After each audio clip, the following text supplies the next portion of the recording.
Desde el momento en que puse un pie en la sala del tribunal, sentí cada mirada clavada en mí. Algunas de desprecio, otras de sorpresa. Era como si no pudieran creer lo que estaban viendo, un adolescente negro, de 17 años, de pie en medio de un juzgado, sin abogado, enfrentando un caso que podría arruinar mi vida para siempre.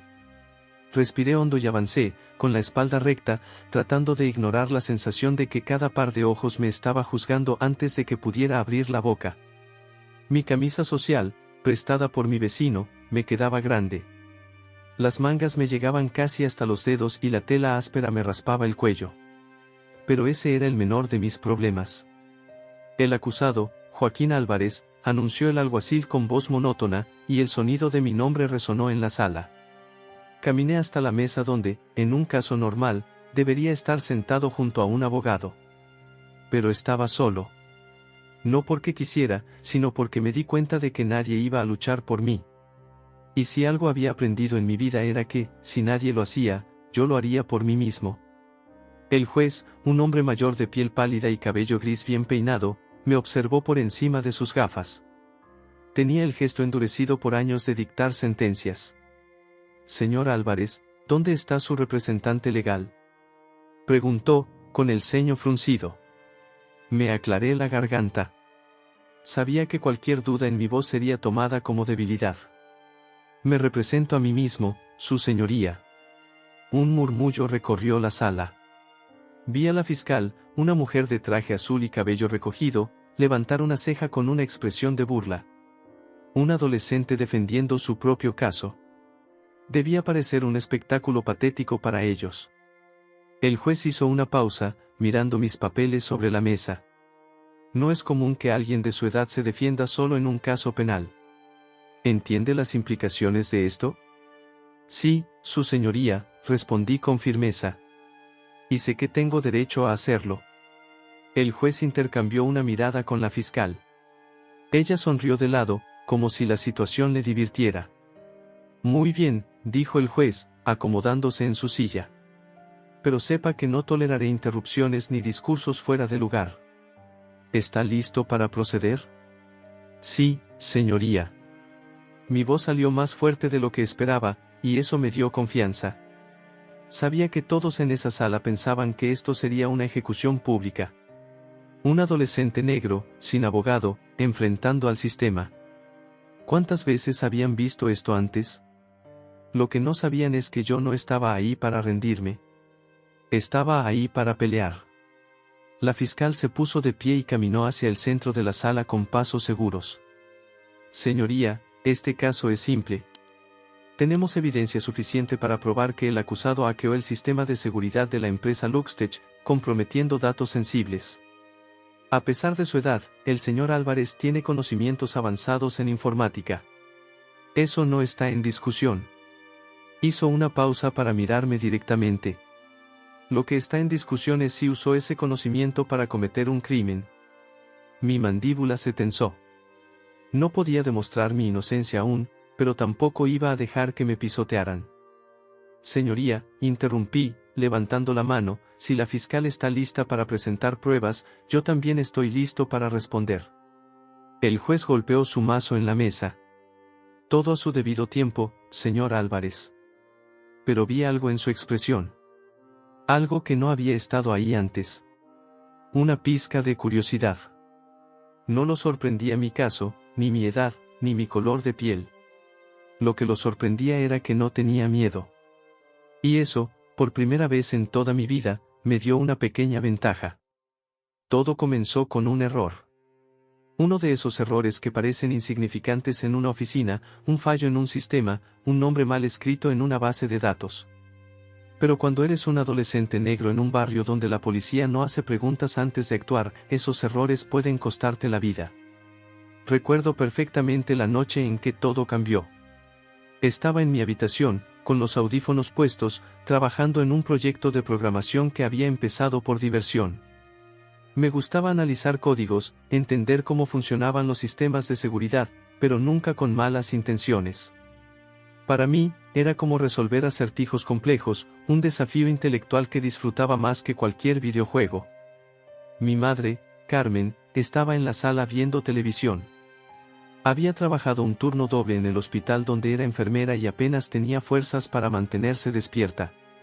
«Joaquín, ¿dejaste platos sucios en la cocina?», gritó desde el otro lado de la casa. Me quité un audífono. «No, mamá, seguro fue Andrés», respondí, refiriéndome a mi hermano menor. Escuché su resoplido de cansancio y luego el sonido de la televisión bajando de volumen. Justo cuando estaba a punto de volver a mi código, se escuchó un golpe fuerte en la puerta. ¡Bam! ¡Bam! ¡Bam!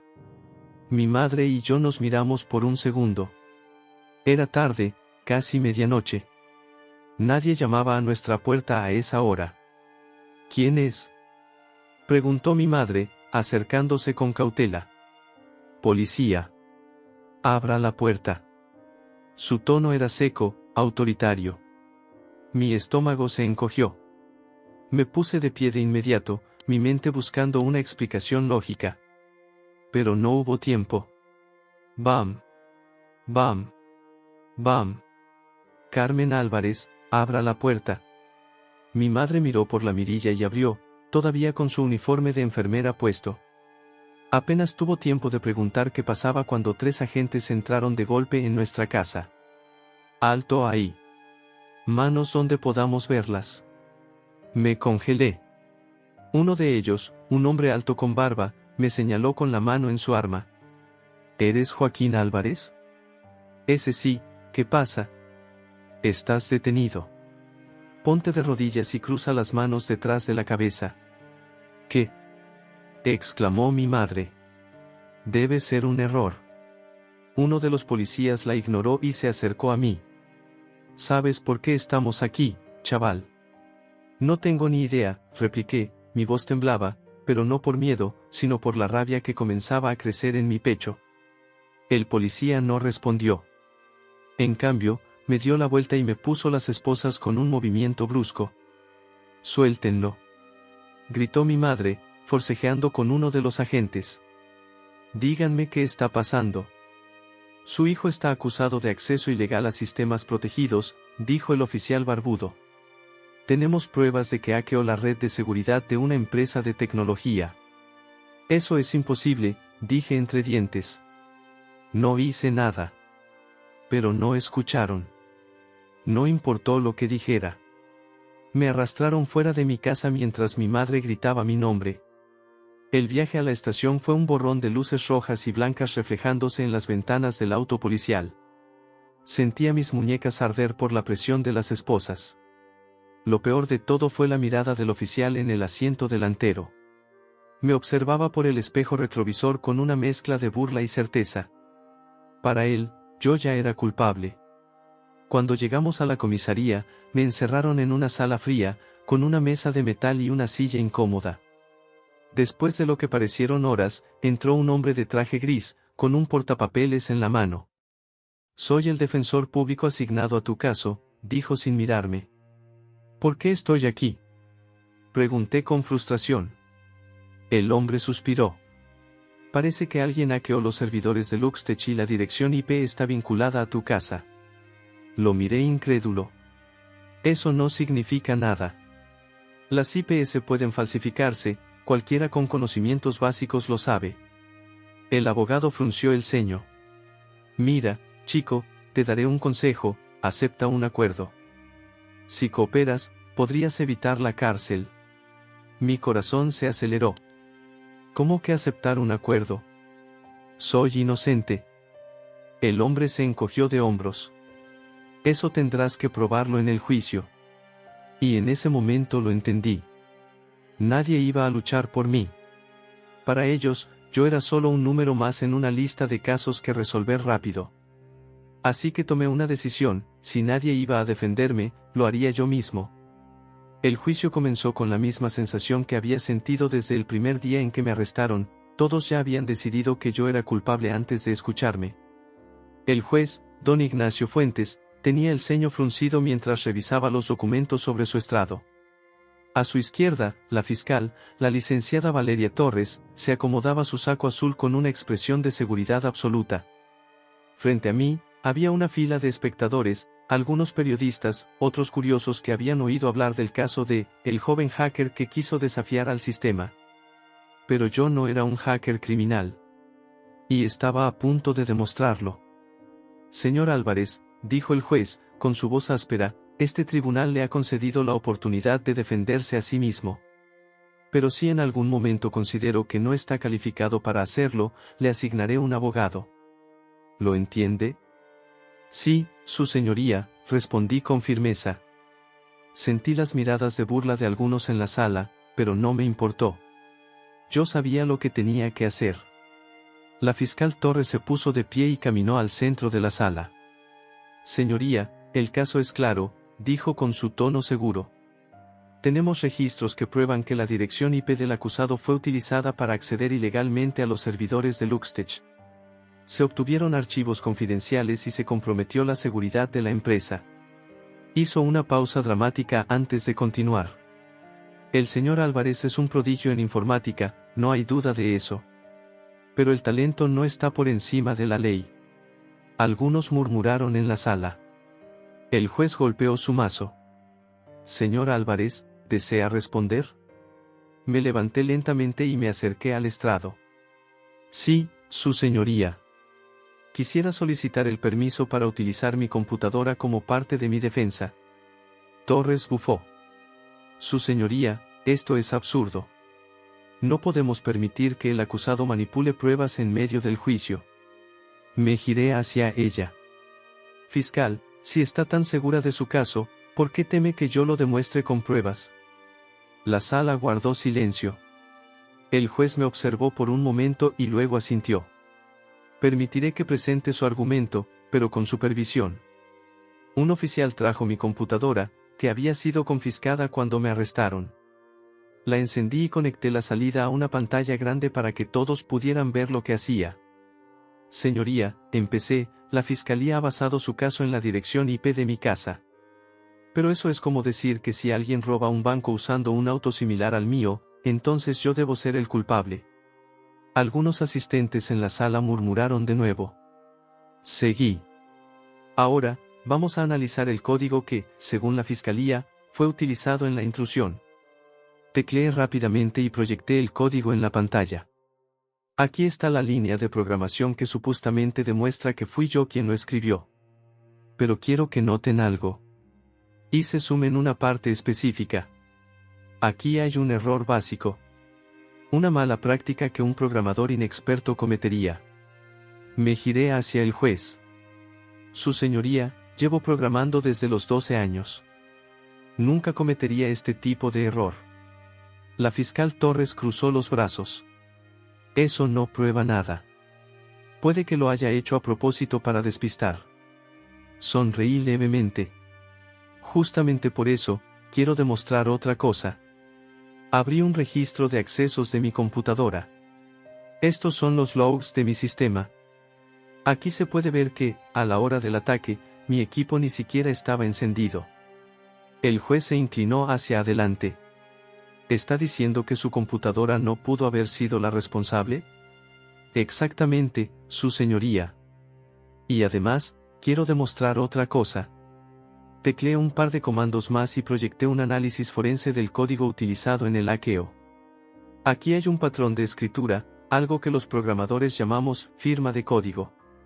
Cada persona tiene una forma única de programar, como una huella digital. Tomé aire y señalé la pantalla. Este código no tiene mi firma. Pero sí tiene la firma de alguien más. Hubo un silencio absoluto en la sala. El juez me miró con atención. Explíquese. Mi corazón latía con fuerza. Lo que quiero decir es que puedo probar que este código no fue escrito por mí. Y más aún, puedo demostrar quién lo escribió realmente. La sala estalló en murmullos. Vi la primera señal de preocupación en el rostro de la fiscal Torres. Pero yo aún no había terminado. La sala del tribunal quedó en un silencio tan profundo que podía escuchar mi propia respiración. Todos me miraban, esperando lo que diría a continuación. El juez Ignacio Fuentes entrecerró los ojos, analizando cada palabra que había dicho. La fiscal Torres, que hasta hacía unos minutos irradiaba confianza, ahora parecía inquieta. Sabía que ese era el momento decisivo. Si me equivocaba, todo lo que había construido hasta ahora se desmoronaría. Pero si tenía razón, no solo probaría mi inocencia, sino que revelaría al verdadero culpable. Tomé aire y continué. Su señoría, lo que descubrí es que el código utilizado en este ataque no fue escrito por mí. Giré la pantalla para que todos pudieran verla mejor. Cada programador tiene una forma única de escribir código. Es como nuestra caligrafía. Algunos usan ciertos atajos, otros prefieren una estructura específica, incluso la forma en que organizamos las líneas de código es un patrón único. Apunté a la pantalla con el cursor. Este código tiene una firma oculta. Algo que la mayoría de las personas no notaría a simple vista. Pero cuando hice un análisis más profundo, encontré algo muy interesante. Tecleé unos comandos rápidos y en la pantalla apareció una línea específica de código resaltada. Aquí. Esta es una función que no tiene nada que ver con el ataque en sí, pero está escrita de una manera que me resulta familiar. Miré al juez. Su señoría, esta función fue escrita por alguien que conozco. Escuché algunos murmullos entre los asistentes. El juez apoyó los codos sobre el estrado y entrelazó las manos. ¿Está diciendo que puede identificar al verdadero culpable? Asentí. Sí. Y puedo demostrarlo. Conecté mi computadora a una base de datos pública donde los desarrolladores subían códigos para compartir con otros. Escribí el nombre de la función que había encontrado en el código malicioso y lancé una búsqueda. Pasaron unos segundos eternos hasta que apareció un resultado. Un archivo subido por un usuario llamado N4X0. La fiscal Torres se enderezó en su asiento. ¿Qué significa esto? Significa que este código fue reutilizado. Alguien tomó esta función y la integró en el ataque. Y, lo más importante, este usuario, N4X0, ha estado subiendo código con exactamente el mismo estilo durante años. Hice clic en su perfil y, junto con su historial de publicaciones, apareció algo más, su nombre real. En la pantalla, en letras grandes y claras, estaba escrito, Ernesto Méndez. Alguien en la sala dejó escapar un jadeo. Un periodista sacó su celular para tomar notas. ¿Quién es Ernesto Méndez?, preguntó el juez con el ceño fruncido. Levanté la vista y miré directo a la fiscal Torres. Es un ingeniero en seguridad informática. Trabaja en Luxtech. La expresión de Torres cambió por completo. En ese momento supe que ella conocía ese nombre. ¿Está diciendo que un empleado de Luxtech es el verdadero responsable del ataque?, preguntó el juez. No solo lo digo, su señoría. Lo estoy demostrando. Proyecté otro archivo. Este es un código que Ernesto Méndez subió hace 6 meses. Si comparamos su estructura con la del código del ataque, veremos que son casi idénticos. Pulsé Enter y los dos códigos aparecieron lado a lado. Los mismos errores, la misma forma de declarar variables, el mismo tipo de comentarios. Esto no es coincidencia. Hubo un silencio largo. Pero hay algo más, dije, sabiendo que estaba por dar el golpe final. Según los registros de la empresa, Ernesto Méndez tenía acceso a los servidores de Luxtech. Me giré hacia la fiscal. Si la fiscalía hubiera investigado un poco más, habrían encontrado que él tenía los permisos para acceder a los archivos que fueron robados. Torres apretó los labios, como si tratara de contener la frustración. El juez exhaló despacio y miró a la fiscal. Licenciada Torres, ¿su equipo verificó esta información antes de presentar los cargos contra el acusado? La fiscal bajó la mirada por un segundo antes de responder. No, su señoría. Ese fue el momento en que la sala entera comprendió lo que acababa de pasar. Yo, un adolescente de 17 años, sin abogado, acababa de demostrar que era inocente y que el verdadero culpable era alguien que hasta ese momento había estado fuera de sospecha. El juez golpeó su mazo. Llamaré a un receso para revisar esta nueva evidencia. Me incliné ligeramente hacia el micrófono y, con una voz firme, dije, si hay algo que aprendí siendo un chico negro en este país, es que tengo que ser el doble de inteligente para que crean que digo la verdad. La sala permaneció en completo silencio. Sabía que en ese momento, había ganado algo más que un caso.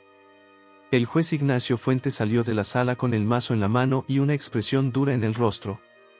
Había decretado un receso para revisar las pruebas, pero yo sabía que lo que realmente necesitaba era tiempo para asimilar lo que acababa de ocurrir. El murmullo en la sala del tribunal era incontrolable. Podía escuchar a los periodistas susurrando cosas como, ¿viste lo que hizo ese chico?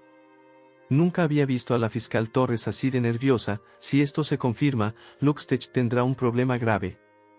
Yo permanecía sentado, con las manos sobre la mesa, sintiendo como mi corazón todavía latía con fuerza. Había pasado semanas preparando mi defensa, pero una cosa era estudiarlo todo y otra muy distinta era enfrentarse a un tribunal real, con la posibilidad de perderlo todo si cometía un error. Desde el otro lado de la sala, la fiscal Torres hablaba en voz baja con su asistente. Sus ojos evitaban los míos. Estaba claro que había subestimado este caso y que, ahora, estaba pagando las consecuencias de su falta de investigación. Un oficial entró y anunció que el juez regresaba. Todos se pusieron de pie cuando el juez Fuentes retomó su lugar en el estrado. Su expresión era indescifrable.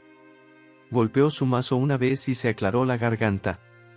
Después de revisar la nueva evidencia presentada por el acusado, hizo una pausa, mirando sus documentos. Este tribunal ha determinado que los cargos en su contra carecen de fundamentos sólidos. Las palabras se sentían como un peso quitado de mis hombros. El tribunal declara que no hay pruebas suficientes para proceder con el caso en contra de Martín Álvarez. Hubo un instante de silencio antes de que la noticia se procesara en la mente de todos. Entonces, los murmullos se convirtieron en exclamaciones de sorpresa. Lo logró. Se defendió solo y ganó. Un adolescente venció a toda la fiscalía. Torres apretó los labios. Sabía que esto dañaría su reputación. El juez continuó. Además, debido a la evidencia presentada por el acusado, este tribunal ordenará una investigación formal sobre Ernesto Méndez y su posible implicación en los hechos. Me quedé quieto, asimilando cada palabra. No solo había demostrado mi inocencia, sino que también había logrado que se abriera una investigación sobre el verdadero responsable. Señor Álvarez, continuó el juez, este tribunal reconoce su derecho a la defensa y su esfuerzo por esclarecer los hechos. Sin embargo, me miró con seriedad, espero no volverlo a ver en un juicio nunca más, a menos que sea como abogado. Hubo algunas risas en la sala. Sonreí por primera vez en semanas. Entendido, su señoría. El mazo golpeó una última vez. Caso cerrado. La sala explotó en conversaciones. Algunos periodistas se apresuraron a salir para redactar la noticia. Otros se acercaron a mí con preguntas, pero yo solo quería salir de ahí. Cuando me dirigía a la salida, un hombre con traje oscuro se me acercó. Era uno de los abogados que había estado en la sala, observando el caso desde el inicio. Martín, ¿puedo hablar contigo un momento? Me detuve y lo miré con curiosidad. Claro. Me extendió la mano. Soy Alejandro Robles. Soy abogado penalista y, debo admitir que me impresionaste. Lo que hiciste ahí adentro no lo logran ni profesionales con años de experiencia. Apreté su mano, sorprendido por sus palabras. Gracias, solo hice lo que tenía que hacer. Sonrió. Eso es lo que hacen los buenos abogados. Si alguna vez consideras estudiar derecho, contáctame. Me entregó una tarjeta y se alejó. Salí del tribunal y respiré aire fresco por primera vez en mucho tiempo. Caminé hasta la parada de autobús. Todo lo que quería era llegar a casa y ver a mi mamá. Cuando el bus llegó, subí y me senté junto a la ventana. Miré la ciudad pasar y sonreí. Había entrado al tribunal como un acusado. Había salido como alguien que se ganó el respeto de todos. Pero más que eso, salí de ahí sabiendo que, no importa lo difícil que fuera el mundo, siempre encontraría la forma de demostrar quién era realmente. Soy libre, susurré para mí mismo. Y por primera vez en mucho tiempo, lo sentí de verdad.